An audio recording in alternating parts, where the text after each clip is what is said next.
Okay, welcome back to another episode of Words That Kill. And today we're talking about the jump scare death. And our guest is Marc Abbott, and I'm going to turn it over to him and let him introduce himself. So take it away. Hey, everybody. I am a horror author, a teacher. I sometimes curate for the Center for Fiction here in Brooklyn, New York. I've been doing this writing thing for quite a while. I'm also a storyteller, Moth Grand Slam storyteller winner, and I'm really excited just to delve into this because this is one of my uh, I don't know if I would call it a wheelhouse, but it's definitely a cliche or a trope that comes up that I often talk to people about. It's one of the most iconic character deaths in film and in fiction. So, how have you played with that in your own writing? Very carefully, to be honest. Jump scares, it's harder to write a jump scare than it is to visualize it. I find uh, jump scares for me come when usually if I know I've put in my character in a situation that I almost can't write them out of. And so I kind of lean on the jump scare to kind of get the audience or the reader like back into the thick of things. And the reason why I say it's harder to write, it's because I already see it coming. To try to get the person on the other end to kind of be in the same vein with me, particularly in short fiction. I try to do something quick, maybe usually at the end, right? When you think everything, when you kind of lull you into that false sense of security and then boom, catch them off guard. In novel fiction and longer fiction, I have a lot of more time to play with it. So it can always be something that was like lurking in the corner just near the end of a chapter that catches somebody and that allows me to go into the next chapter, not piggybacking off of what I just did, but kind of leaving the reader kind of wondering what could possibly be coming next. Yeah, I could see how the jump scare might work better in short fiction than for effect. Yeah. Mhm. So, have you ever used a jump scare death to kill off a major character, or do you usually reserve it for minor characters?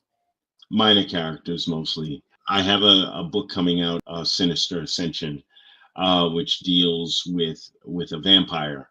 And there's a particular scene in there where it's really a throwaway character, where he attacks someone, but the way he does it, the kind of stalking his prey type of way and catching the person off guard. It's I find doing that with the secondary or third characters that are not really the key players, it's a lot more effective than trying to do it for a major character. Okay. So, what value does a jump scare add to creating the tension or impact to a death scene?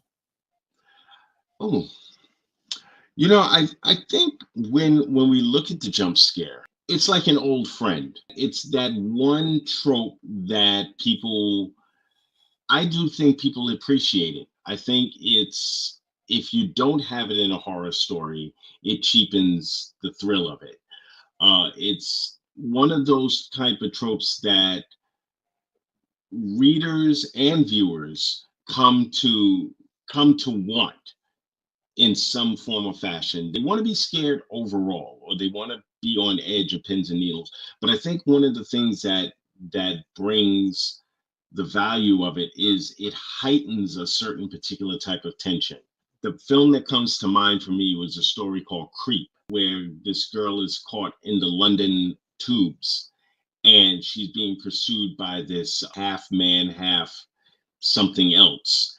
And there's this moment where she's running through this maze of, she's in like an underground office or something, and she's in the maze of boxes and shelves. And we know he's there. We hear him, but her light goes out, and you're just waiting for, it's coming, and you're just waiting for that moment for when it happens. And then there's this moment where it takes too long, and you're like, oh well, I guess no. And then boom, and then you get that effect when he jumps out and he grabs her. That always adds to the form of tension when we're going into horror.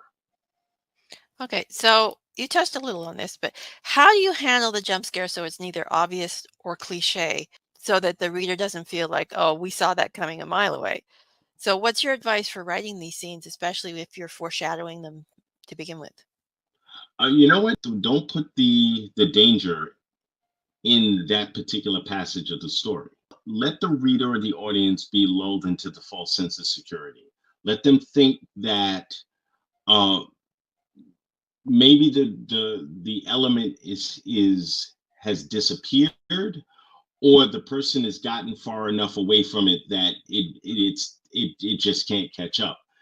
Uh, one good way of doing it would be to, if you have a character that's gotten away, and then have the character get inside their own head about something that does not have to do with the moment. And just as they're going over, like they're running from this thing, and then suddenly they're far enough away, they don't hear anything, and then it's like, you know what, I really do have to make sure I call my mother on Monday when I get home. It's been a week or so since I've spoken to her. And then boom, hit them with it, because that way the audience member is now kind of, you're with the character now. And I guess the thing about jump scares is that you have to remember that the scare also is happening to the character at the same time. It's not just you. So both you and the character are being surprised by what's happening. So that's one of the most effective ways of getting that jump scare across. As long as you've written a character that people are invested in, the jump scare will always work. Yeah, so basically give the character and the reader a little hope and then take it away. Yeah, that's it. Dash those hopes. Okay, so what's the most essential element of crafting a good jump scare death?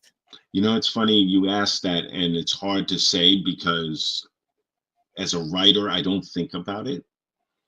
I usually let the scene play itself out and see where it goes. A sense of foreboding, I think, is one of the key elements to make it work. Atmosphere plays a very big part into it. Setting, where everything is happening, being descriptive about where the person is, what is going on around them, even if there's nothing going on, creating this ominous atmosphere that you know that the person can feel something is there, something is going to happen. I just don't know when. The Woman in Black comes to mind when I think about it. The entire countryside kind of in this intense fog the whole time, and creating this element of, is there something there? Is there nothing there? Is this all in the mind of the character, or is this actually something that they should be worried about? So, what's your opinion on adding gallows humor to a jump scare death? Humor is interesting because when I think about that, I think about, there's a scene, probably the most iconic scene I can think of was in Deep Blue Sea, the shark movie, where Samuel Jackson is giving this speech, and he's standing at the edge of this water hole.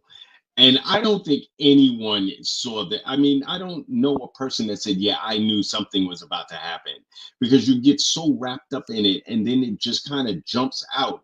But his character in and of itself was just kind of on the edge of comedic. So I think comedy does, in situations like that, it eases the tension. I think to be able to laugh kind of brings you back into reality. It kind of brings you into a safe zone. Too much humor could actually take away from the actual scare itself. Honestly, in jump scares, there is an element of humor in it in and of itself, because normally when a jump scare happens, everybody laughs right after it, whether it's funny or not. You know, you can use humor, but you have to be careful with it. And unless it's a horror comedy, and the jump scares are the to induce the humor. I like humor, but I try not to fall too deep into it. Jump scare deaths are a horror staple. Do you think they are better implemented in certain subgenres of horror, or are they more of a general use, sort of a trope? And do you think they're overused? I do think they're overused. I think it's I mean, like I said before, I think it's an old friend. Everybody kind of depends on it. But then there are times where I think that the jump scare is used because they can't come up with anything else. And so, I would just do the jump scare, like the famous cat that jumps through the window every single time. But I think that at times a movie or a story can survive without a jump scare. It doesn't necessarily need to be there. But I do know the value of having a trope that people can rely on. But if it's overused, I do think nowadays younger audiences don't really appreciate them as much as we did. So do you think jump scares fit better into certain subgenres of horror, like slasher and things like that? I wouldn't pin it to one subgenre. I think it works across the board. I think that any type of horror that you have, a jump scare is always needed. It does provide a value to the visual or to what you're reading. I don't think it should be tied to one particular. I mean, I know it does. It happens a lot in slasher flicks, but The Exorcist had a couple of really good jump scares. Jaws had some excellent jump scares. It doesn't marry itself to one type of genre or subgenre within horror, and I think that's a good thing. So would you say that a jump scare death is more difficult to write into fiction as opposed to, say, visually in a film? Yeah, yes, it is. It's because when we're talking about the visual, I mean, you can see it, you can kind of describe it, and visual is usually left up to the director and the people on set. They can go ahead and create the visual, and they know the design and exactly how to put that together. In fiction, you have to describe this. Your words have to be able to get the audience member or the reader to see that in their head. And if you don't do that effectively, if you're not able to use the right types of visuals in your writing, it can be missed, or it can be looked at as, he copped out, he tried to give me a cheap thrill at the end and it didn't work. And I think that readers are a lot more critical about that when they've invested their time in your work.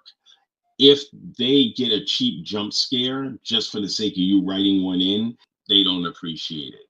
So you have to be kind of crafty with it, and you have to be able to write it in a way that it can be completely visual, in not only in your head but in there. An unexpected or sudden death can have a major emotional ramifications on surviving characters, especially in horror novels. So, what advice do you have for balancing the story pace with continuing emotional ramifications? Mm.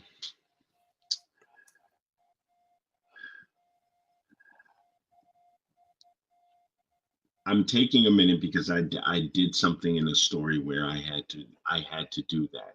I had to take out a character, and I've told people, a lot of people, that the character, literally, I saw the character in my head look at me and go, "It's okay.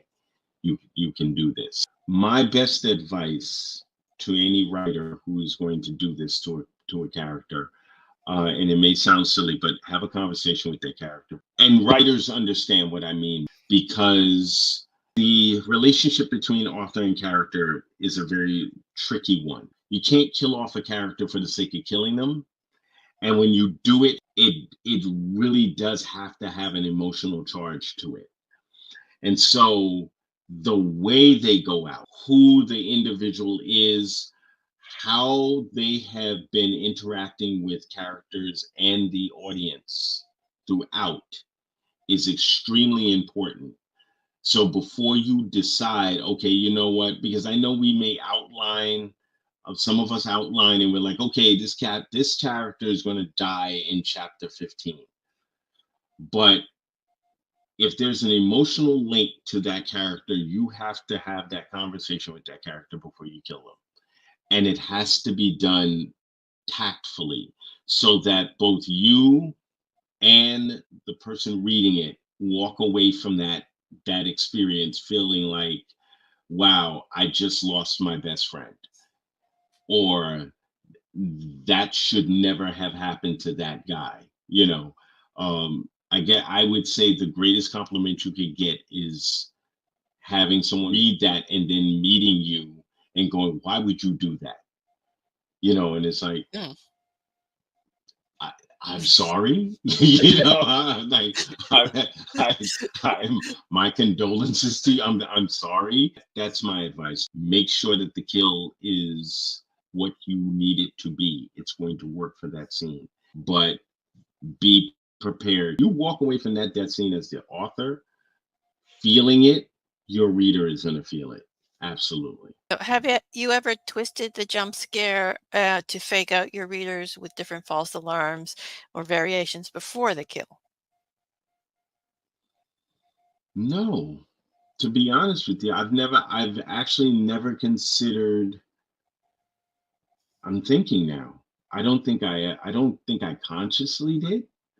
I'm trying to think if there was a story.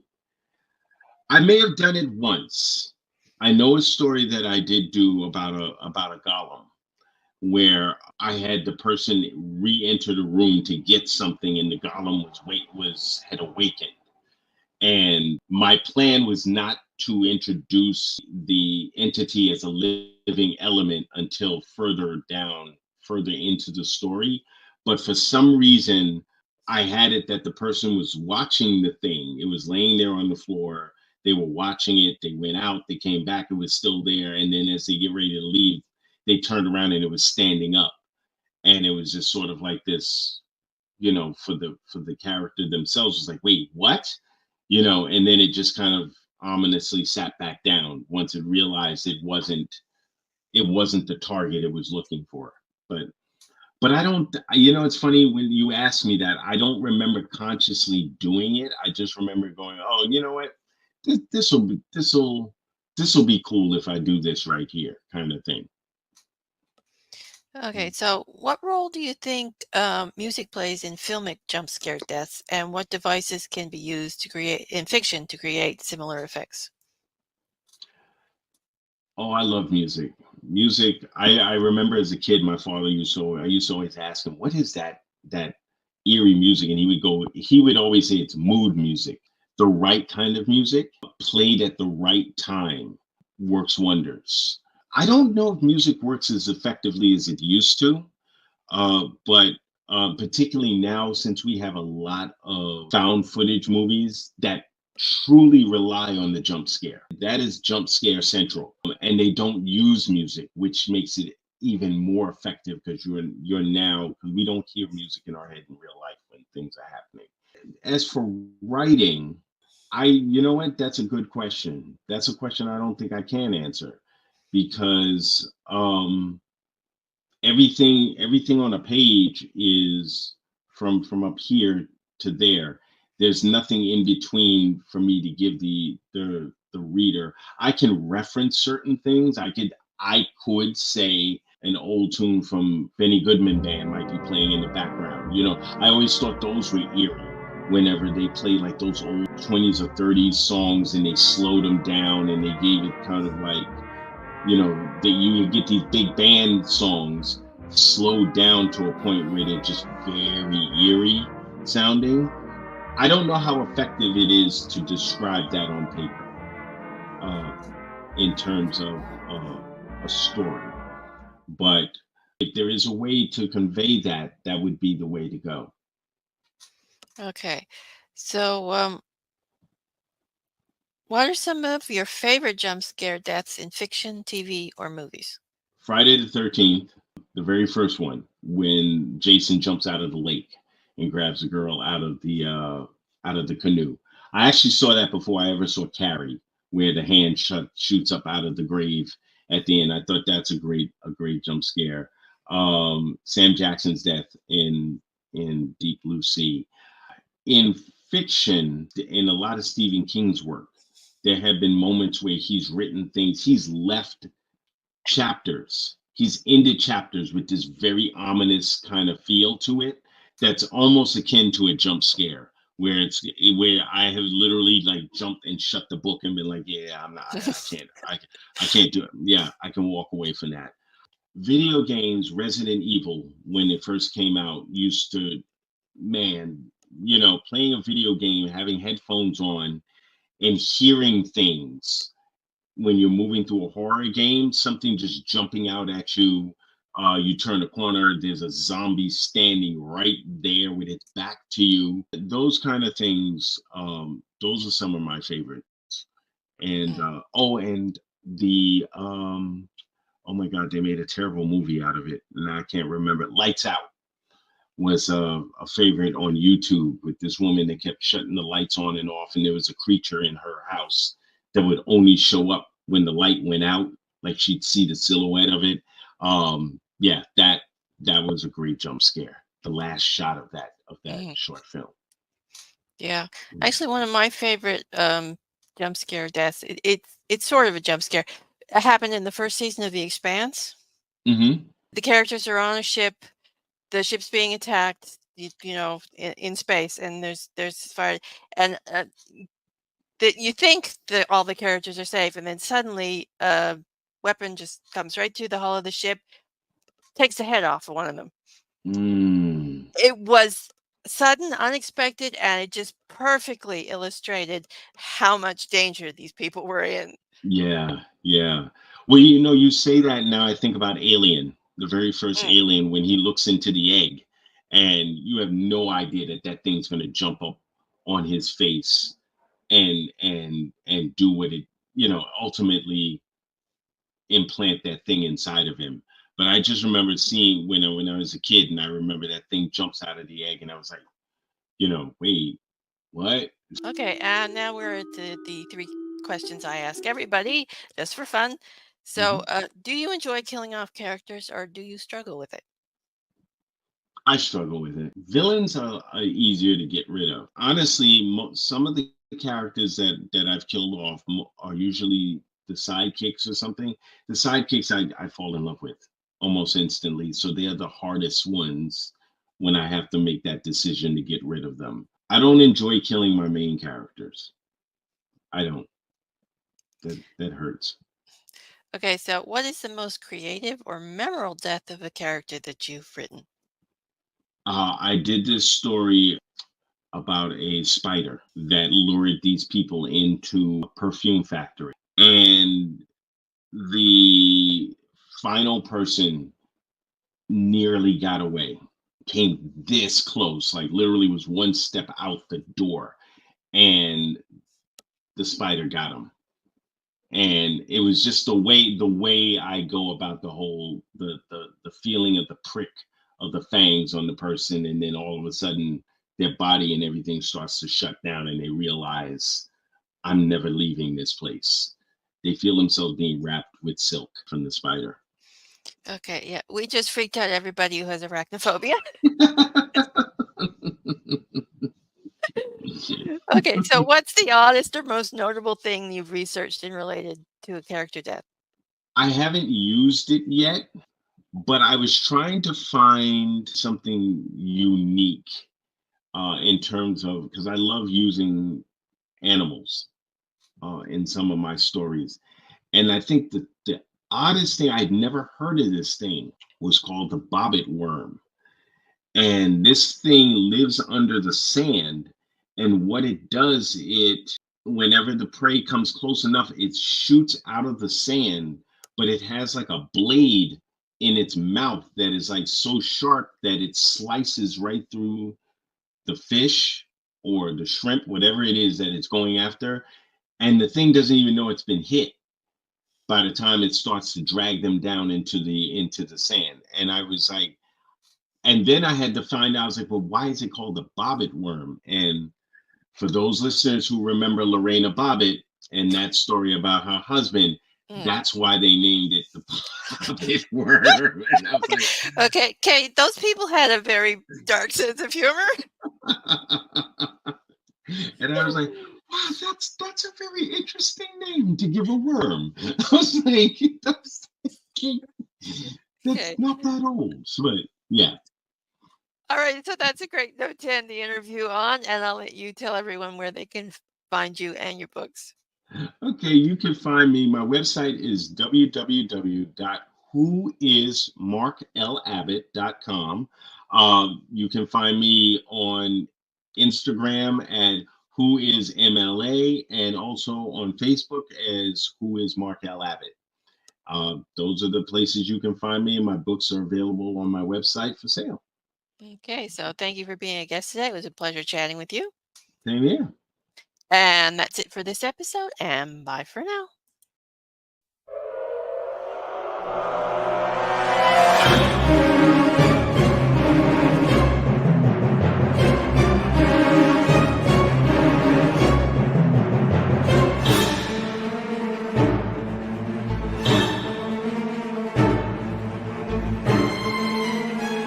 You set me up.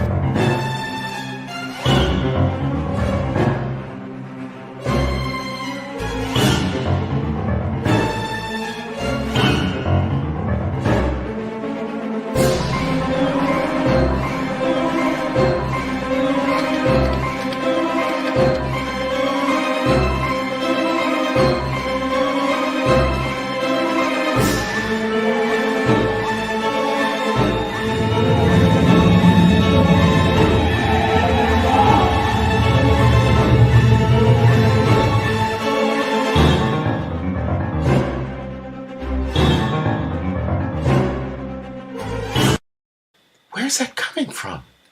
The bell rang again, echoing through the hall above them. Up there, it's coming from the guest room. I don't like this.